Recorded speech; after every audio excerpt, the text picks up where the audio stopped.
Today I would like to talk about how communication affects coaching. The most important thing in coaching is communication. It's not what you say as much as what they absorb. To be a coach that is a good, effective communicator, you need to really know your players and know how to coach them as individuals, because every player is different. I can relate to this because I've been around sports and different coaching styles all my life. In this speech, I would first like to talk about how coaches should effectively communicate with each individual athlete, then when the athletes are having off days, and lastly, when everything is going well. Effectively communicating with each individual athlete is going to require getting to know each player and how you have to coach them for them to retain the information. You need to know when they can take being yelled at and when they can't. With some players, you'll be able to get in their face and chew them out and they'll start doing better.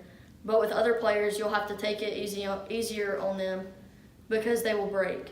Set a goal for the team and hold them accountable. Make them feel at home and like they're wanted there. No one gets left out. Always stay passionate.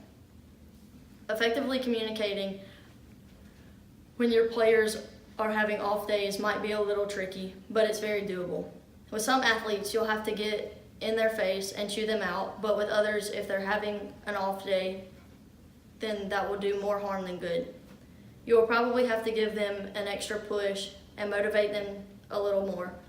Come up with creative competitions and to remind them that hard work can be fun. Be so passionate that it motivates them to work that much harder. Lastly, effectively communicating when your athletes are having a good day is very important. You might be able to be a little bit more relaxed on days when everyone is giving 100% and everything seems to be going great. Of course, you still need to be tough on them, but it'll be a little different on these days. Passion is key. No matter the day, you always need to show your passion for the game. Passion isn't something you can just turn on and turn off.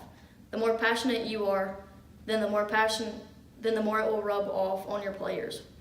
I don't believe passion is something that can be taught, but at a certain level of the game, if you don't have passion, it'll show in how you perform. Be supportive of your athletes always.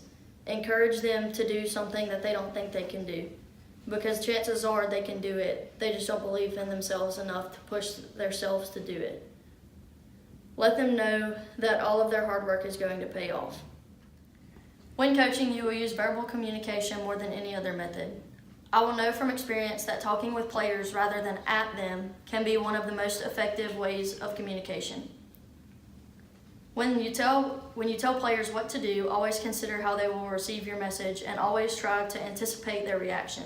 However, players do make mistakes. When coaching young players who can be especially sensitive, try to correct mistakes without discouraging them. Be aware of your team's practice personality. Are they upbeat and enthused or burnt out and mentally tired? Praise your players and be positive.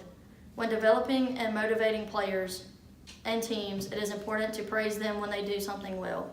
Every person communicates in his or her own way. What may work well for one person won't work at all for another.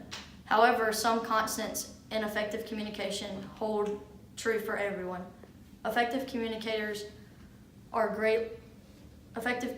are great listeners and observers. They try to understand the person they are attempting to communicate with and go to great measures to gather information before responding.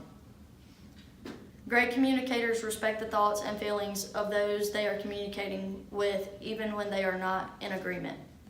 Do your best to see the world from someone else's perspective before responding. Adapt to the special needs of each player to ensure that they are reaching their maximum potential on and off the field.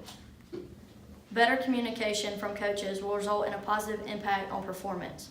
One study interviewed high-level teenage athletes who suffered burnout and found it was not physical exhaustion which most contributed to burnout. Poor communication was found to be the leading factor which contributed to burnout in young athletes. The lack of communication created a perceived low level of personal control over the situation in which they trained. This poor communication left athletes feeling stressed and unable to cope as they deemed their environment to be controlling and overly pressured. I hope this gave you a few new ideas on how to effectively communicate with your athletes as a coach. I also hope you learned that every athlete is different and you can't coach every athlete the same.